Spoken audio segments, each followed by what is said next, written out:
Hi friends, welcome to the Home Cooked Vibe Kitchen, and today I'll be making Thai Basil Chicken. Now this is one of my personal favorites. I absolutely love it, so I'm super excited to share this one with you guys. Come on, let's cook.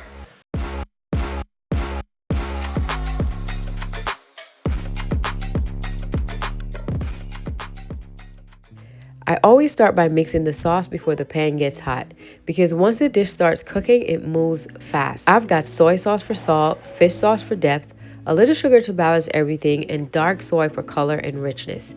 This is all about balance, salty, savory, slightly sweet, and deeply aromatic. And I season the chicken with salt and pepper and a little onion powder before cooking. Even though the sauce is packed with flavor, you always want to season in layers. And guys, the sauce is bold, but seasoning the meat first makes sure every bite has flavor. And once the chicken goes in, spread it out in an even layer. You want maximum contact with the pan. And now, don't touch it. And this is where patience pays off. If you stir it too soon, it'll steam instead of brown. And what we're looking for is caramelization, that deep golden color that builds real flavor. And if you hear a steady sizzle, that's good because that means moisture is evaporating and the chicken is actually browning. So you're gonna notice the edges starting to turn golden, and that's your cue that the pan is doing its job. And if your pan gets a little quiet, it usually means there's too much moisture. So just give it like a minute or two. And now we can start breaking it up and stirring. And you see that color? That's flavor. That's what makes the sauce taste deeper later. This step is less about cooking it through, but more about building the base.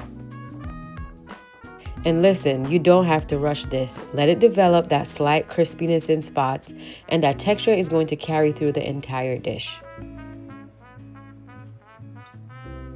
And now that it's nicely seared, not fully cooked through, I'm removing it from the pan. We're building this dish in stages, and that brown layer left behind, that's going to become part of the sauce. Now I'm adding butter to the same pan. It's going to melt into those brown bits and immediately start building the base of the sauce. Next, finely minced shallots and garlic. Let them soften gently. You want them fragrant, not browned. So shallots give you a softer, slightly sweeter taste compared to regular onion, which I think works beautifully in this dish. And also, fresh chilies are amazing in this dish. They give you the bright heat and the texture, but today I'm using dried chili flakes for convenience. They still bring that warmth and balance. Now pour in that sauce mixture. Listen to that sizzle. That's the fond dissolving into the liquid. Let this simmer and reduce for about 4 to 6 minutes. You want it glossy and slightly thickened so it clings to the chicken.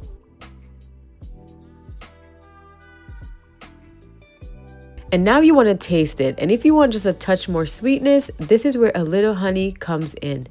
Now return the chicken to the pan and let it finish cooking in the sauce. This is going to keep it juicy and allow it to absorb all of that flavor instead of just sitting on top of it. And once it's reduced, it should look glossy and slightly sticky.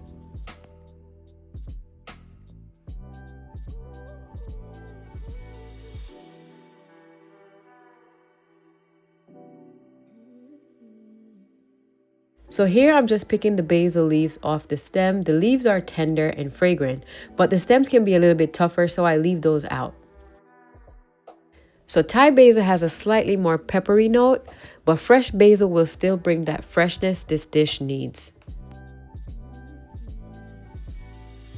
Now turn off the heat before adding the basil. The residual heat is enough to wilt it gently without dulling its flavor. And that fresh basil is what makes this dish pop. It's bright, it's slightly peppery and fragrant. So you can spoon this over hot jasmine rice or coconut rice if you want even more aroma, but make sure some of that sauce soaks into the rice. That's the best part. And if you really want to take it over the top, add a fried egg. That runny yolk mixed into the chicken and rice is next level. So here you have it, guys, my Thai basil chicken. It's absolutely delicious. It takes less than 20 minutes, and it's one of those weeknight dinners that I think you're going to love. Now let's take a bite.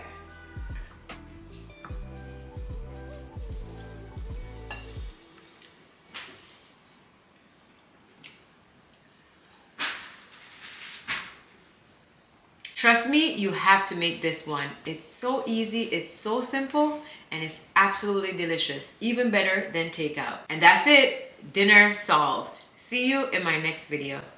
Bye.